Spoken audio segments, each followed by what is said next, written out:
Imagine you suddenly hear a voice calling you from an arcade cabinet saying, そこのおじさん、私といいことしよう。 Well, before he realizes, Uncle here is already standing in front of the cabinet.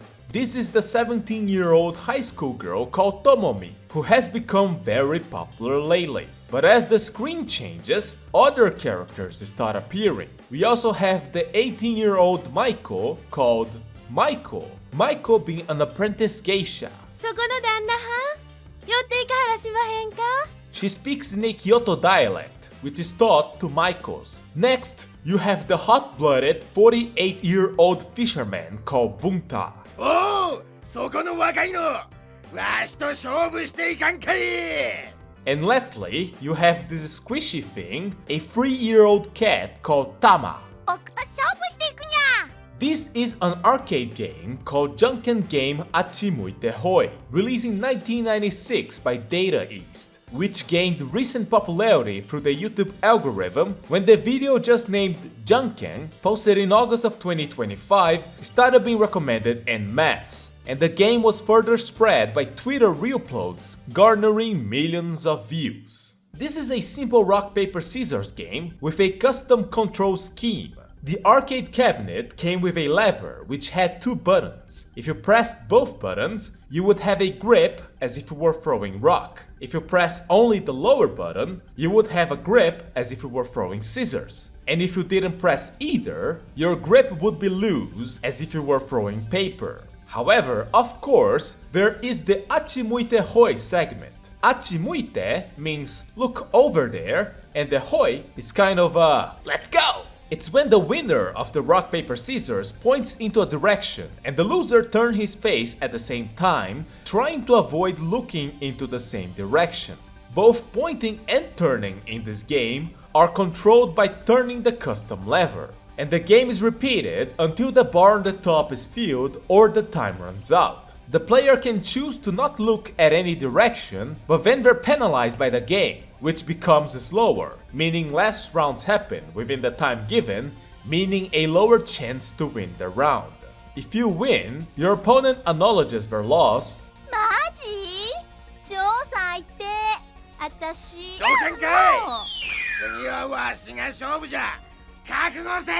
But before they can finish speaking, your next opponent sends them blasting off, and you two begin a new match with less time on the clock. 筋のええやつじゃわい。わしを。次はうちがお相手させてもらいます。よろしゅうに。お強いお方どすなあんたはん。うち。相手するにゃ。勝負にゃ。負けたにゃ。僕にゃ。強そうじゃない。 今度は私と勝負してよ。よーい、スタート。じゃんけんぽん。 If the bar is almost filled when the time runs out, the game considers it a draw, but you still go to the next stage which has less time and eventually you game over. Now, one thing that you can use to your advantage is that the game have tells. When the voice in-game says Muite, あっち向いて。 your opponent will give away the direction they plan to look or point into. あっち向いてほい。いいぞ。あっち向いてほい。あよし向いてじゃん。あとちょっと。勝ち。 But on later rounds, your opponent will try to trick you up, and the game becomes too fast to even react to their new tricks, making a loss eventually inevitable. Still, just playing the game felt rather pleasant. And that was thanks to the lovely and incredibly expressive characters. 私と勝負する？それじゃあいくよ。うちと遊んでくれはるんやね。ほな、勝負どすえ。真剣勝負じゃ。根性を見せてみ。覚悟はやんや。And as a statement to it, a ton of people were charmed by the high school girl Tomomi. It makes you think that the person who designed and animated her really gets it. And it makes you wonder, who is this person? Well, their name was revealed when the game was quickly mentioned in the magazine Arcade Gamer Volume 2, released in February 2013. After a quick explanation of the game, it then says that the person who drew these characters is animator Watanabe Acchi.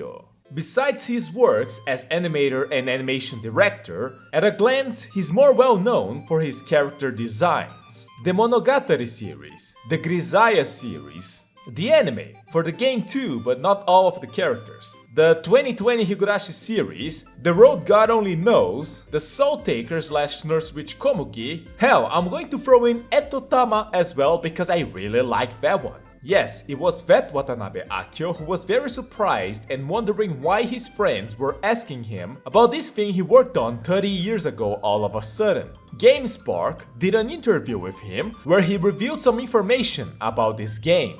Regarding Tomomi, at the time, when it came to high school girls, he had a mental image of the girls in the Power Instinct series, naming Murata Range's designs as giving him great inspiration to draw Tomomi the way she is. Regarding Tama, it was the character he had more freedom to draw and play around. But also, because Tama was placed right on top of the arcade cabinet, he claims that Tama was the first character of his that ever got a figure. Good luck finding that one. Regarding Bunta, he was happy to be able to draw a character like him, being a fan of Data East titles like Trio the Punch. Unfortunately, he didn't say anything that notable for the Maiko, which is why I will. When she gets flustered and her kimono starts sliding down, I think that's wonderful. But it also makes her match more difficult, because your eyes move from here to here, so you end up losing the hints. Watanabe Akio did say that he felt that Tomomi was a character for beginners, and the fisherman was a sort of final boss, which does make sense because his eyes are just tiny little dots, which makes it harder to follow. The background characters across the stages were not his work though, it was another Data East employee who drew them. And this was the only Data East game he ever worked on, and apparently the first time he worked in a game at all. He was an animator for anime companies.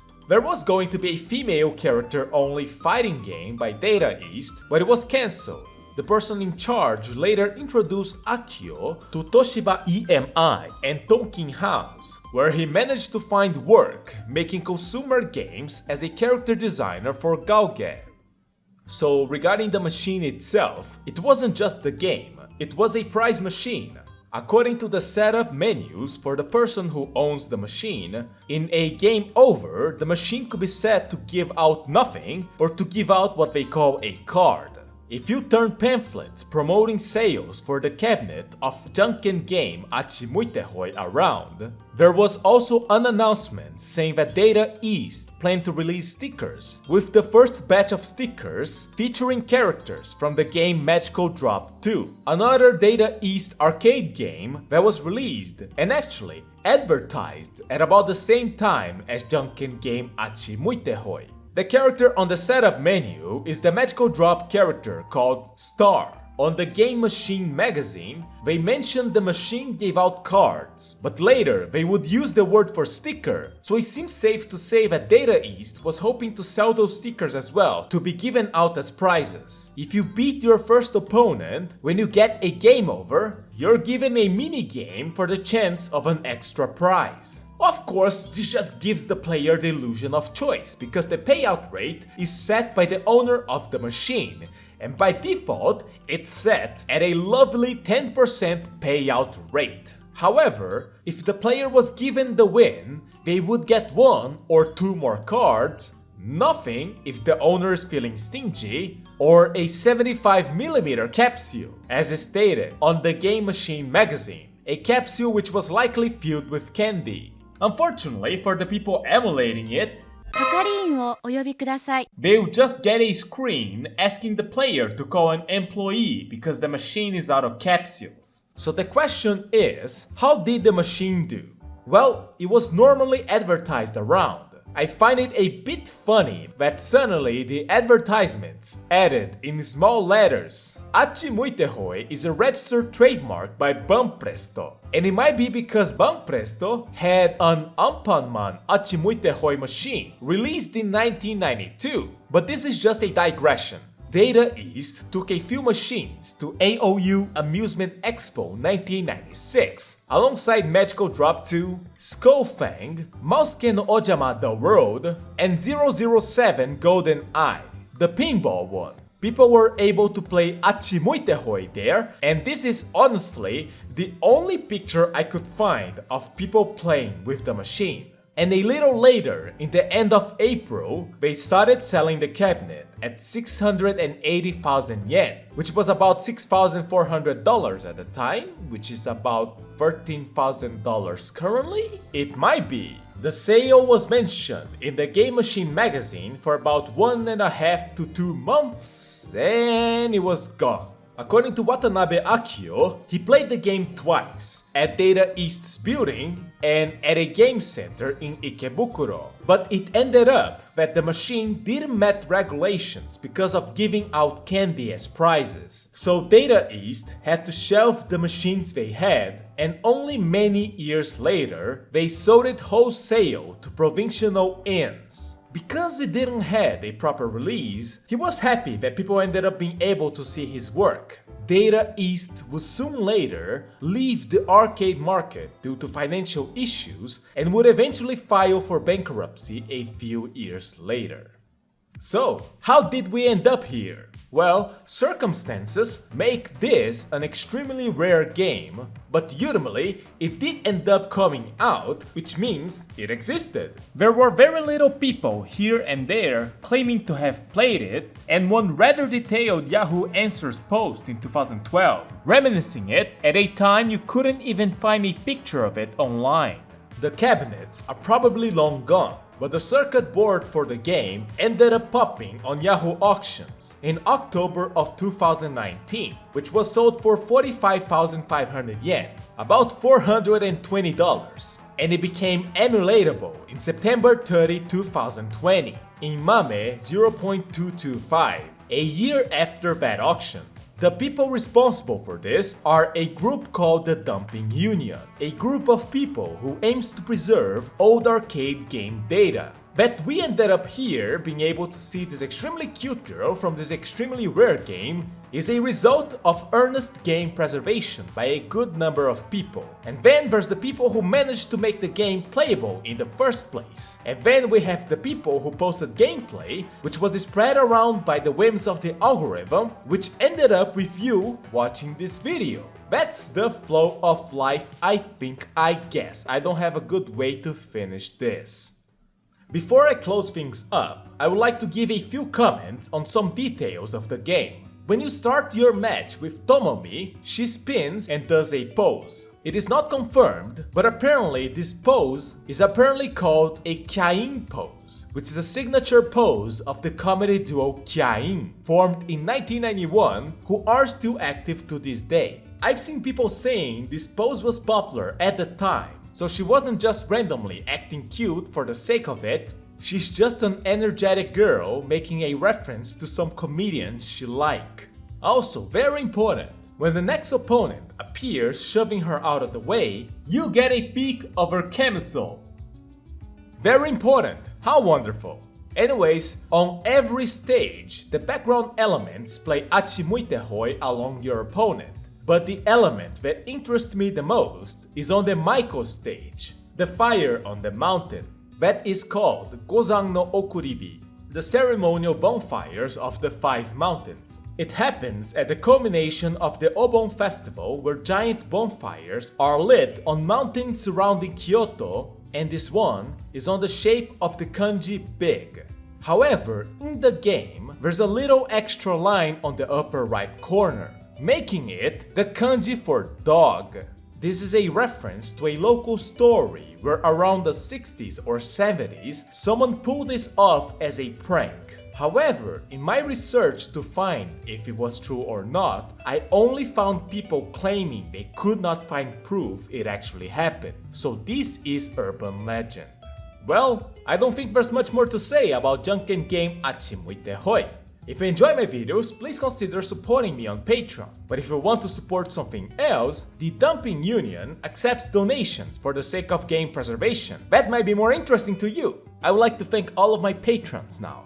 Thank you Dark Rose. Thank you Vedere P. Thank you 4116. Thank you Aldope. Thank you Reses. Thank you Salty Taro. Thank you Uzo Buzo. Thank you Nephrite Dragon Fruit. Thank you Alari. Thank you Octavian Mihai. Thank you Meow Mix 64. Thank you Claudia Kaplan. Thank you Sauce. Thank you Gang-san. Thank you Hobby Anon. Thank you Sat. Thank you Lime Phoenix. Thank you Titan. Thank you Vor. Thank you A. Thank you Aoche. Thank you Ultra Cat Flap. Thank you Weiser Hell. Thank you Gillice here. Thank you Rocky. And thank you Victoria Vela. If I mispronounce your name, you heard it wrong.